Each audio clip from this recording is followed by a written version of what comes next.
عزیزانو د عظیم انسان بیان ستاسو په مخ کې را روان دی. عظیم انسانان یوازې په غریبانو کې نه، عظیم انسانان په بادشاہانو کې هم تیر شي.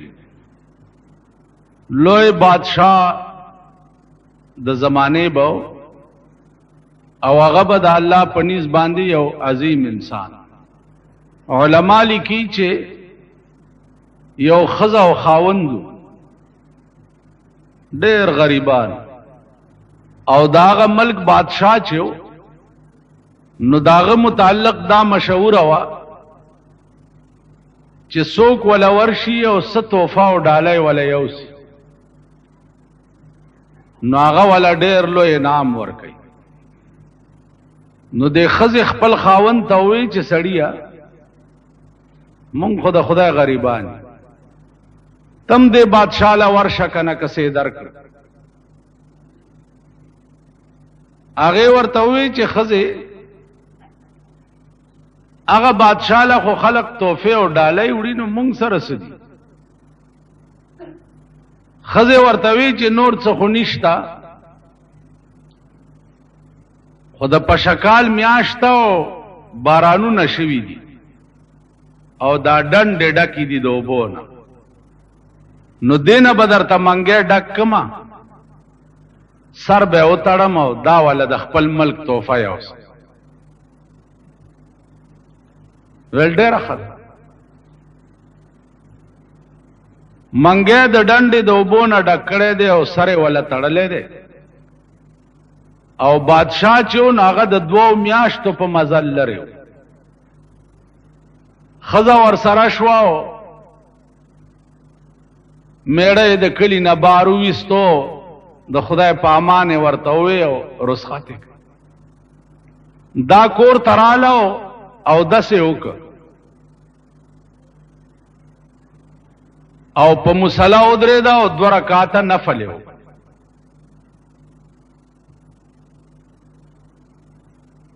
عزیزانو خدای دې توفیق درکړي چې 2 رکعات نفل وکي په دې نیت باندې چې خدای زما سہاجت ته او درنه غواړم. 2 رکعات نفل وکي او بیا خدای ته التجا او دعا وکي، الله تعالی هغه کار بیا خامخا کوي.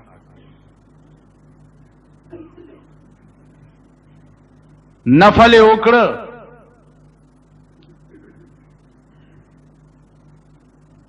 مصلی واچولا او په ودرې دا او نفل وکړه. مولانا روم وای چې زن مصلا باز کردای از نیاز، زن مصلا باز کردای از نیاز، رب سلم ورد کردا در نماز.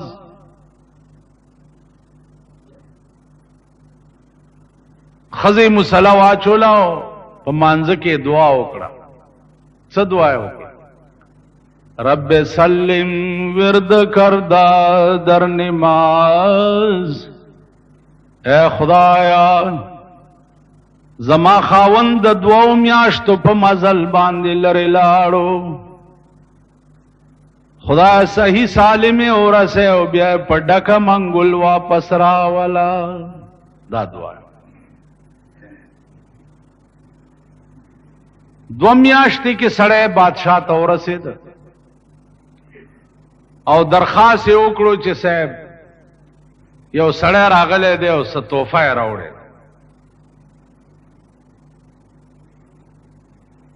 بادشاہ ویل راننه باسي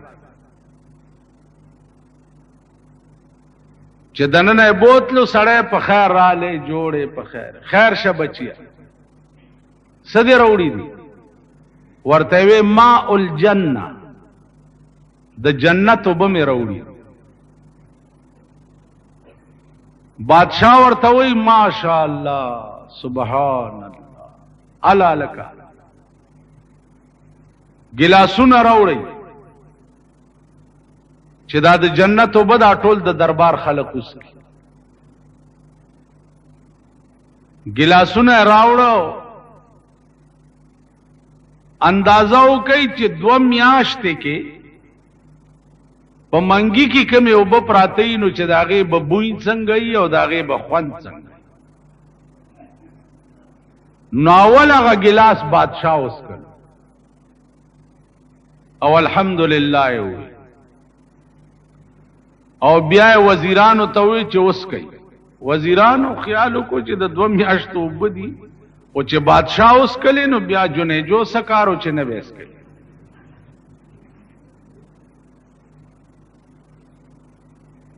نو وزیرانو هم ټولو هغه ګلاس وڅښلو چې ویې څښلو نو اوس بادشاه دې سړي ته وایي اسې دا ټکی یاد لرئ چې د عظیم انسانیت دا څومره اوچت شي. بادشاہ ته ګوره او د څښا اوبو په عوض کې دې سړي سره خبرو ته ورته وایي وسړیه دا تا خو دومره لویه عظیمه تحفه راوړې وه چې په خدای قسم که ما سره د دې قیمت شته چې زه یې تاله درکړم. خو زه د دې په بدل کې به یو حقیر غوندې شی زم درکړم. حکم یې وکړ چې دا سړی خزانې ته بوځئ او دا منګی ورته د سرو زرو ډک کړئ او بیا یې د دریای دجله په دې غاړه باندې دا سړی تیر کړي. دا ورته وښایئ چې دلته اوبه وګوره دریابونه بیږي، دلته قیمت ستا د اوبو نه و، دلته قیمت ستا د اخلاص. عزیزانو دا واقعیا شارحینو د حدیث د یو روایت په ضمن کې لیکل. روایت دا دی چې په قیامت کې به الله چې چا ناراضي شي نو داغه ګناهونه بم په نیکای بدل. نو شارحین د حدیث چې دی هغه په دې کې متردد دي چې ګناه په نیکای څنګه بدلی. دا شی عقل نه بار دی. نو که تاسو خیال وکئ دین د عقل شی خو نه دی. دین خو هغه شی دی چې چرته د انساني عقل خاتمه وشي الته د دین ابتدائی. نو شارحین د حدیث وایي چې عقل دا تقاضا نه کوي چې ګناه په نیکۍ څنګه بدلی. نو شارحینو دا واقعه لیکلې ده چې تاسو وګورئ د دنیا بادشاہ چې وغواړي نو هغه څښا اوبه په سرو زرو بدلی.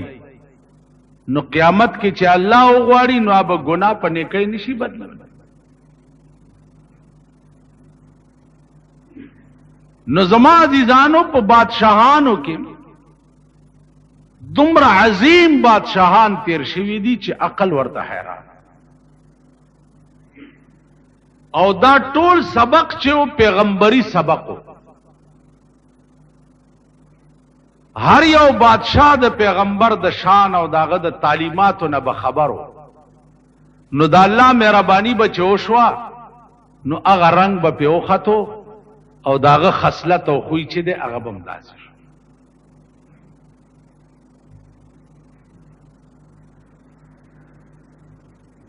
لکه تاسو وګورئ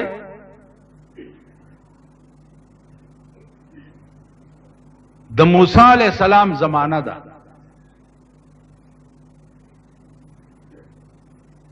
او یو سړی دی هغه ګډې سره اوس خیال دا کړی دی چې ګډې خو سره خو دې سره سره خدای هم یاداوه. نو لګیا دی چې یا الله ته به چرته ستړی به چې لږه چاپی درته وکړو. یا الله ته به چرته زما د دې ګډو د چیلو ډیر مزیدار پی دي چې دا در باندې وسکم. یا الله ته به چرته جامې به دي خیرنی چې درته ووینځم. دا وظیفه ده. اوس عزیزانو په ظاهر کتا سو وګورئ دا هر یو لفظ چې دی دا د کفر دی. کستا دا عقیده چې الله ستا چاپای ته محتاج دی نو کافر بش. کستا دا عقیده چې الله ستا د ګډو د چیلو پایو ته محتاج دی نو کافر بش. کستا دا عقیده چې الله ستا جامو وینځلو ته محتاج دی نو کافر بش. دا الفاظ وګورئ په ظاهر ټول د کفر دی او شپون لګیا دی دغه وظیفه. موسی علیہ السلام پر راپیښ هغه ورته وی چې دا څه هغه وی صاحب زه وظیفه کوم خدای یادوم. هغه ورته ظالمه دا څنګه خدای یاد دا خود کفر الفاظ. الله دې کدا عقیده رااله چې الله زما دې شي ته محتاج دی نو په ټکی به کافر شي. ټول کائنات خدای ته محتاج دی او خدای چا ته محتاج نه.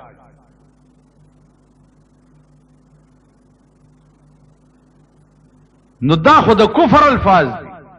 اشپون ورته وی چې موسی کدا د کفر الفاظ دي نو زما خوش په تکاله وشو چې زدا وظیفه